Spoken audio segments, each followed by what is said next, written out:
यह मूवी प्राचीन काल की है, जब इंसान गुफाओं में रहते थे और यह करीब 20,000 साल पहले का समय था। इस कहानी में एक कबीले में रहने वालों की जिंदगी और उनके संघर्ष को दिखाया गया है। लीडर एक बहादुर और मजबूत इंसान था, जिसका एक 18 साल का बेटा था, जिसका नाम केडा था। केडा अभी छोटा था, इसलिए उसके पास अपने पिता जैसी ताकत नहीं थी और वह शिकार करना भी नहीं जानता था। केडा के पिता, जो कबीले के लीडर हैं, उससे कहते हैं कि एक दिन उसे ये सब सीखना होगा क्योंकि उसे उनके जैसा बनना है। उसकी माँ कहती है, मेरा बेटा अभी बहुत छोटा है, उसे शिकार पर मत ले जाओ। लेकिन लीडर कहता है, हमें तूफान और सर्दियों से पहले शिकार करना होगा, क्योंकि सर्दियों में शिकार करना मुश्किल हो जाएगा। अगले कुछ महीनों का खाना इकट्ठा करना है और केडा भी हमारे साथ जाएगा। इस तरह वे एक टीम बनाकर शिकार के लिए निकलते हैं। उन्हें जानवर का शिकार करना था, जिसमें उन्हें काफी समय लगता है। वे नदी पार करते हैं और जंगल से गुजरते हैं। अंत में वे एक ऐसी जगह पहुंचते हैं जहां उनके सामने जंगली भैंसों का एक झुंड होता है। कबीले का सरदार आदेश देता है कि सभी लोग जंगली भैंसों पर सभी अपने भले फेंकेंगे ताकि वे डरकर भागें।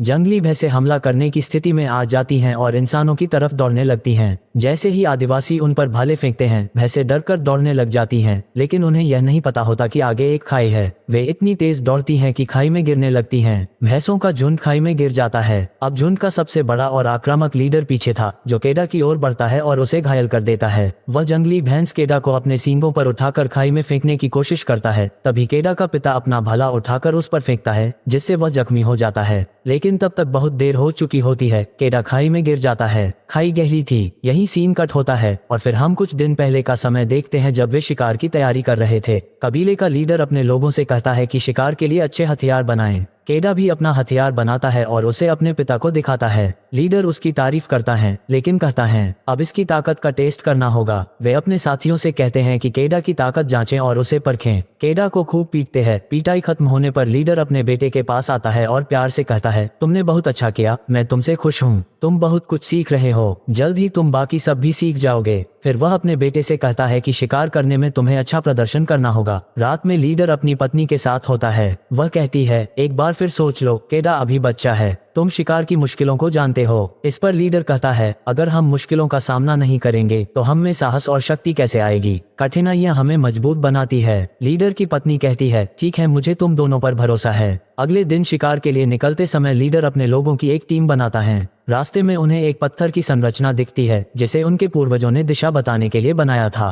पुराने समय में लोग दिशा जानने के लिए इस तरह की चीजें बनाते थे। जब वे चल रहे होते हैं तो उन्हें एक कबीले के कुछ लोग दिखाई देते हैं, वो भी शिकार पर निकले हैं। फिर सब एक साथ हो जाते हैं और शिकार की तलाश में चल पड़ते हैं। कुछ आगे बढ़ने पर उन्हें एक जंगली जानवर दिखाई देता है। कबीले का लीडर केडा से कहता है कि उसे मारे, पर केडा को किसी जानवर को मारना अच्छा नहीं लगता। इस पर लीडर कहता है, अगर तुम ऐसे नहीं करते हो तो मेरे बाद कबीले के लीडर नहीं बन पाओगे। मुझे तुम्हारी जगह किसी और को चुनना पड़ेगा। रात के समय एक जगह पहुंचकर उन्होंने लकड़ियां जलाकर आग लगाई और उसके चारों ओर बैठ गए। तभी उन्हें किसी जानवर की आवाज सुनाई दी। लीडर ने सबको खामोश रहने के लिए कहा। अचानक एक छिपा हुआ शेर बाहर आया और केडा के दोस्त को अपने साथ ले गया। केडा यह मंजर सहन नहीं कर सका और डर गया। फिर उन्होंने उसकी याद में कुछ पत्थर रखे और आगे बढ़ गए। पूरे दिन की मेहनत के बाद रात हो गई और वे एक गुफा में रुक गए। फिर कबीले का मुखिया और उसका बेटा केडा गुफा से बाहर आए। लीडर ने केडा से कहा कि वह अपने हाथों पर बने डिजाइन को आकाश के स्टार से मिलाए ताकि रास्ता ढूंढने में मदद मिले।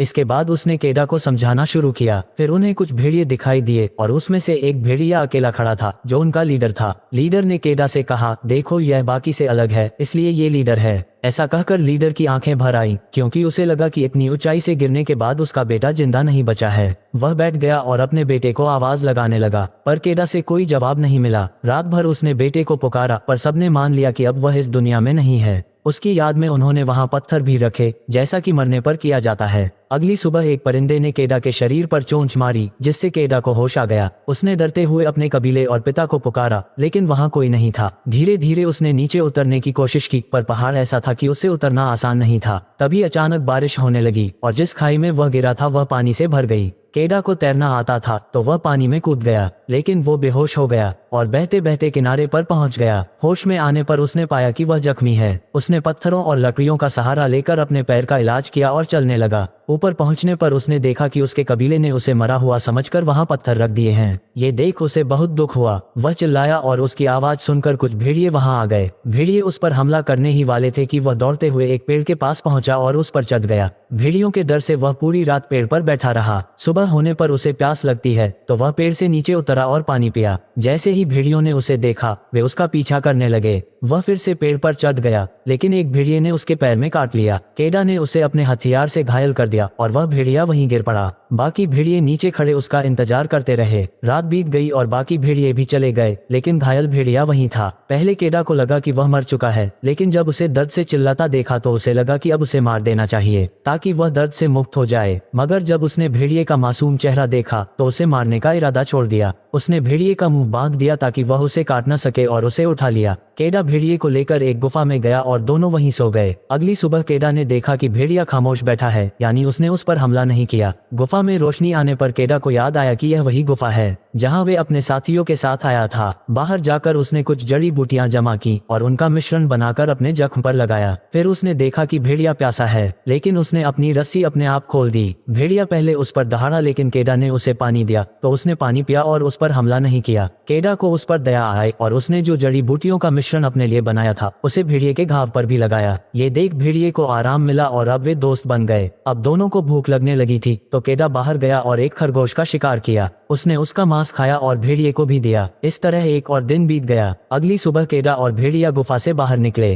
केडा ने भेड़िए को अपने समूह में लौटने के लिए कहा, पर वह वहीं खड़ा रहा क्योंकि उसे केडा से लगाव हो गया था। केडा ने उसे अकेला छोड़कर आगे बढ़ने का इरादा किया। चलते चलते शाम होने लगी और उसे लगा जैसे कोई उसका पीछा कर रहा हो। उसने मुड़कर देखा तो पाया कि वह भेड़िया ही था। भेड़िया छुपकर केडा का पीछा कर रहा था। केडा उससे कहता है, मेरा पीछा करना बंद करो। डराने के लिए वह उसकी ओर एक लकड़ी भी फेंकता है, लेकिन वह भेड़िया उस लकड़ी से खेलने लगता है। जब वह भेड़िया वहां से नहीं जाता तो केडा उसे अपने साथ ले जाता है। अब वे दोनों आगे बढ़ते हैं। चलते समय उन्हें जंगली जानवर दिखते हैं। भेड़िया उसे शिकार करने की कोशिश करता है, लेकिन केडा डर जाता है और वे शिकार नहीं कर पाते। फिर वे भूखे ही सो जाते हैं। अगली सुबह भेड़िया आखिरकार केडा को शिकार करना सिखा देता है। किसी तरह वे खाने का इंतजाम कर लेते हैं और उनकी दोस्ती और गहरी हो जाती है। अगले दिन भेड़िया शिकार करते समय केडा के लिए मछलियां पकड़ता है। केडा उससे कहता है, तुम बहुत अच्छे हो, मैंने तुम्हारा नाम अल्फा रखा है। अब कई दिन बीत चुके थे और मौसम बदलने लगा है। सर्दियां आ गई हैं और हर जगह बर्फ जमी हुई है। अब ऐसा लग रहा था कि केडा को डर नहीं था, वह खुद भी शिकार कर सकता था क्योंकि अल्फा ने उसे सब कुछ सिखा दिया था। एक रात जब केडा और अल्फा खाना खा रहे थे,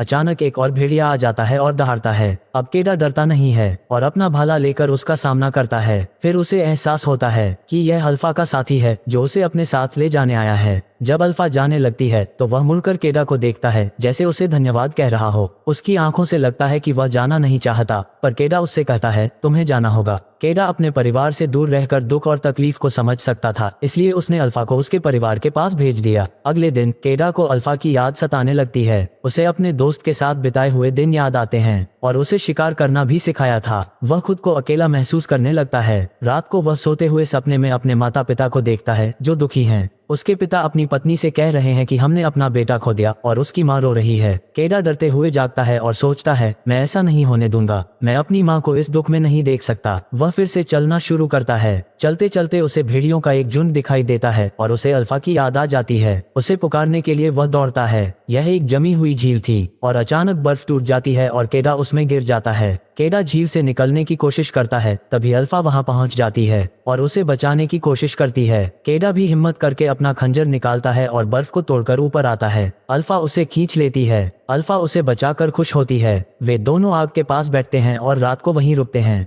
अगली सुबह जब केडा बेहतर महसूस करता है तो फिर से चलने लगता है। रास्ते में उसकी नजर एक आदमी पर पड़ती है जो बर्फ में जम गया था। ये देख केडा निराश हो जाता है क्योंकि उसे लगता है कि वह भी मर जाएगा, लेकिन अल्फा अपना सिर उसकी गोद में रखकर उसे हिम्मत देती है। उसके शरीर से चिपककर उसे गर्माहट देने की कोशिश करती है। ये देख केडा को थोड़ी हिम्मत मिलती है। वह उस आदमी के कपड़े लेकर पहन लेता है और फिर से चल पड़ता है। लेकिन तभी कुछ जंगली जानवर उनका पीछा करने लगते हैं तो वे एक गुफा में छिप जाते हैं। अल्फा गुफा में भौंकने लगती है जो इशारा करता है कि गुफा में कोई और खतरनाक जानवर भी है। ये सचमुच एक ब्लैक पैंथर था जो केडा पर हमला करता है। अल्फा तुरंत उसके सामने आकर लड़ने लगती है, पर वह बुरी तरह घायल हो जाती है। केडा अपने पास मौजूद धनुष से पैंथर को मार देता है जिससे उसकी मृत्यु हो जाती है। केडा को बुरा लगता है कि अल्फा उसकी वजह से घायल हो गई। वह उसके घावों का इलाज करता है और अल्फा को धन्यवाद करते हुए कहता है, हम हमेशा साथ रहेंगे। अब वे फिर से आगे बढ़ते हैं, लेकिन इस बीच बर्फबारी शुरू हो जाती है। अल्फा इतनी घायल थी कि चल नहीं पा रही थी, इसलिए केडा उसे अपनी गोद में उठा लेता है और बर्फ के तूफान में चलता रहता है। वे भूखे प्यासे एक जगह रुककर सो जाते हैं। सोते हुए केडा एक सपना देखता है जिसमें वह अपने माता पिता को देखता है। उठ के वह कहता है, नहीं, मैं हिम्मत नहीं हारूंगा, मैं अपने घर जरूर जाऊंगा। चलते चलते केडा आखिरकार अपने घर पहुंच जाता है। कबीले के लोग और उसके माता पिता दुखी बैठे थे। केडा अल्फा को गोद में उठाए हुए वहां पहुंचता है। जैसे ही उसके पिता उसे देखते हैं, वे दौड़कर उसके पास आते हैं। वे इतने खुश थे कि शब्दों में बयां करना मुश्किल है।